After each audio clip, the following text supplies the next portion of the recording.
Olá, hoje a gente vai mergulhar em uma das histórias mais impressionantes e, por que não dizer, cinematográficas da antiguidade. É a história de Judite, uma trama de fé, de uma estratégia genial e de uma coragem que, sinceramente, desafia qualquer lógica. Pois é, essa é a grande pergunta que vai guiar a nossa conversa. Como é que pode um povo inteiro, já na beira do abismo, ser salvo não por um exército, mas pela audácia de uma viúva? A resposta, como a gente vai ver, é uma aula fascinante de tática, psicologia e, claro, muita fé. Bom, para a gente ter uma noção do tamanho do feito da Judite, primeiro a gente precisa entender o tamanho do monstro que ela enfrentou. Estamos falando do Império Assírio, a maior superpotência militar da época. E o rei deles, Nabucodonosor, não estava só querendo conquistar mais terras. Não, ele estava com muita, mas muita raiva. E olha só o peso disso aqui. Ele não fez só uma ameaça. Ele fez um juramento sagrado usando o próprio trono como garantia. Isso muda tudo. Transforma uma campanha militar numa missão pessoal de aniquilação total. Aqui não ia ter negociação nem rendição. Era só destruição. E para executar essa vingança, ele mandou seu general mais cruel, Holofernes, com um exército de uma escala absurda. Pensa só, 120 mil soldados a pé, mais 12 mil arqueiros a cavalo. Era literalmente uma avalanche humana feita para esmagar qualquer um que ficasse no caminho. E essa avalanche cumpriu seu papel com uma brutalidade assustadora. Uma nação depois da outra foi simplesmente varrida do mapa. Isso era uma tática de guerra psicológica em larga escala. As cidades saqueadas mandavam um recado bem claro para os próximos da lista. Resistir não era só inútil, era impensável. E aí, no meio desse rolo compressor, surge um obstáculo que ninguém esperava: a pequena cidade de Betúlia. Só que a localização dela era estratégica. Ela era guardiã do caminho para Jerusalém. Se Betúlia caísse, o reino de Israel inteiro ficaria vulnerável. O palco estava montado para um confronto que parecia perdido antes mesmo de começar. E aqui o Holofernes mostra que não era só força bruta. Em vez de um ataque direto, ele usa uma arma silenciosa, mas fatal: a sede. E funciona. O desespero na cidade chega a um ponto tão crítico que os líderes fazem algo inacreditável. Eles dão um ultimato a Deus: nos salve em 5 dias ou a gente se entrega. A fé do povo estava acabando, literalmente, gota a gota. E é exatamente nesse momento, quando a liderança já não sabe o que fazer e a esperança está no fim, que uma nova força aparece. A história está prestes a dar uma virada espetacular, saindo do campo de batalha dos impérios para focar no plano de uma única mulher: Judite. Então, quem é essa mulher? O retrato que a história nos dá é de contrastes fascinantes. Ela não é uma guerreira, nem uma rainha. É uma viúva, muito respeitada por sua fé, mas também por sua beleza e inteligência.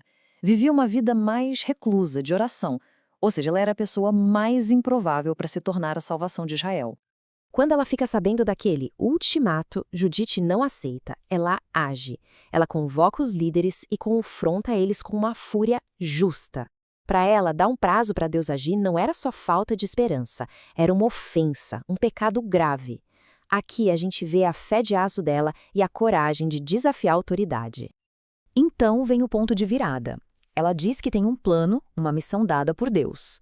Mas o detalhe é, ela não conta o plano para ninguém. Ela só pede uma coisa: que abram os portões para ela e sua serva saírem naquela noite e que orem. A cidade, sem outra saída, concorda. O suspense é total. E essa frase aqui, da oração dela, revela o coração do plano. Ela não pede só pela vitória. Ela pede especificamente que Deus dê a ela a força para que o inimigo seja derrotado pela mão de uma mulher. Ela sabia muito bem o poder simbólico que a sua missão carregava. E então a ação começa pra valer.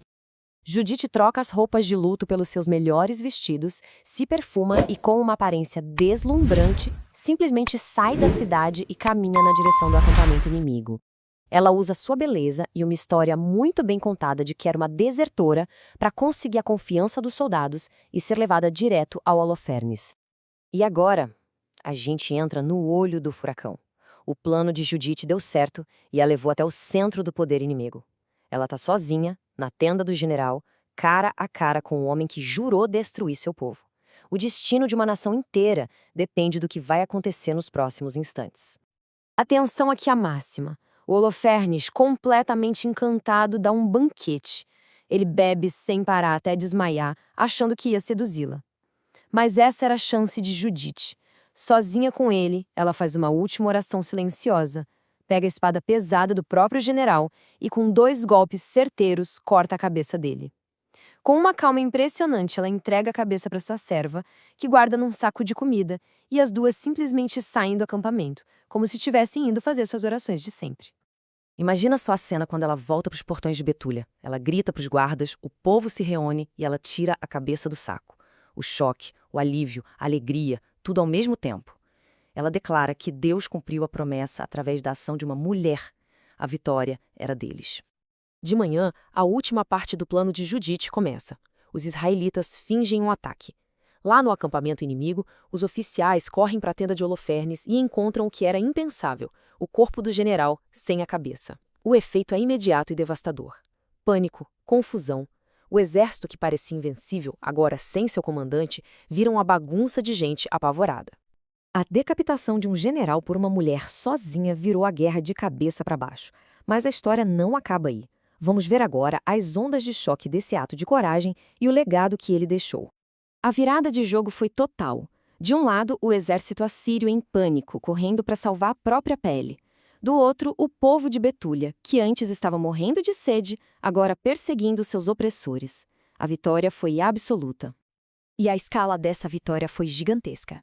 Foram necessários 30 dias para o povo de Israel recolher todo o ouro, a prata, os animais e os suprimentos que o exército em fuga deixou para trás.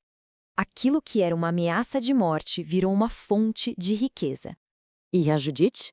Bom, ela poderia ter se tornado uma rainha, mas não quis poder. Em vez disso, foi celebrada como a salvadora de Israel. O verdadeiro prêmio dela e do seu povo foi o resultado de sua coragem. Um longo período de paz, pelo qual ela foi honrada por todos até o fim da vida. Ela viveu até os 105 anos, um símbolo vivo de fé e de força. E durante toda a vida dela e por muitos anos depois, ninguém se atreveu a perturbar a paz de Israel. Seu legado foi, sem dúvida, duradouro.